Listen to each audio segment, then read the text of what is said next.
వేసవికాలం వచ్చిందంటే ఎక్కువ మజ్జిగ, జ్యూస్‌లు, డ్రింక్సు ఇవన్నీ తాగుతాం కదా! వాటర్ కూడా తాగుతాం. కాకపోతే ఈ ఈ మజ్జిగ ఇలా ట్రై చేయండి. అంటే ఇది బటర్ మిల్క్ అంటారు.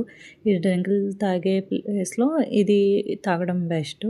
రోజుకి 4 టైమ్స్ తాగినా పర్లేదు. హెల్త్‌కి మంచిది. అండ్ చిన్న పిల్లలకు కూడా తాగించొచ్చు. కాకపోతే స్పైసీ కొంచెం తగ్గిస్తే చిన్న పిల్లలకి తాగించొచ్చు. జీ ఏమేమి కావాలంటే జీలకర్ర కొద్దిగా, ఒక మిరపకాయ అండ్ చిన్న అల్లం ముక్క ఇవి కచ్చా బచ్చా కింద నలుపుకోవాలి. మిక్సీ కూడా పెట్టుకోవచ్చు. అంటే మరీ పేస్ట్ అయిపోద్ది కదా! అదే మనం ఇలా కుమ్ముకుంటే తాగేటప్పుడు కొంచెం పంట కింద అది పడి పచ్చిమిరపకాయ అది టేస్ట్ బావుంటదని చెప్పి ఇలా కుమ్మాను. నేను నాకు ఇక్కడ కరివేపాకు దొరకట్లా అని చెప్పాను కదా! సో, ఇక్కడ పొడిని యూజ్ చేస్తున్నాం. కొద్దిగా సాల్టు, రుచికి తగ్గంత సాల్టు అండ్ కొత్తిమీర కూడా. ఇక్కడ పుదీనా కూడా యాడ్ చేయొచ్చు. నాకిక్కడ పుదీనా కూడా సరిగ్గా దొరకట్లేదు. సో, ఇవేస్తా. ఇక్కడ నిమ్మకాయ కూడా పిండా. అంటే లాస్ట్‌లో పిండా. ఆ వీడియో తీయడం మర్చిపోయాం.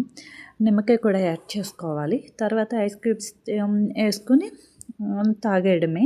ఒక గ్లాస్ తాగే ప్లేస్‌లో 4 గ్లాసులు తాగేస్తాం డౌట్ లేకుండా. కాకపోతే అంత బావుంటది. ఎక్కువ చిన్న పిల్లలకు కూడా పట్టించండి. ఎందుకంటే సమ్మర్‌లో ఎక్కువ ఆ డ్రింక్స్ అవి పట్టే ప్లేస్‌లో అవి అవాయిడ్ చేసేసి ఎక్కువ ఇది పట్టించండి. మజ్జిగ లేకపోతే ఏదైనా ఫ్రూట్స్‌తో జ్యూస్ ఇలా పట్టించండి. వెళ్తూ వెళ్తూ నా యూట్యూబ్ ఛానల్‌ని సబ్స్క్రైబ్ చేసుకోవడం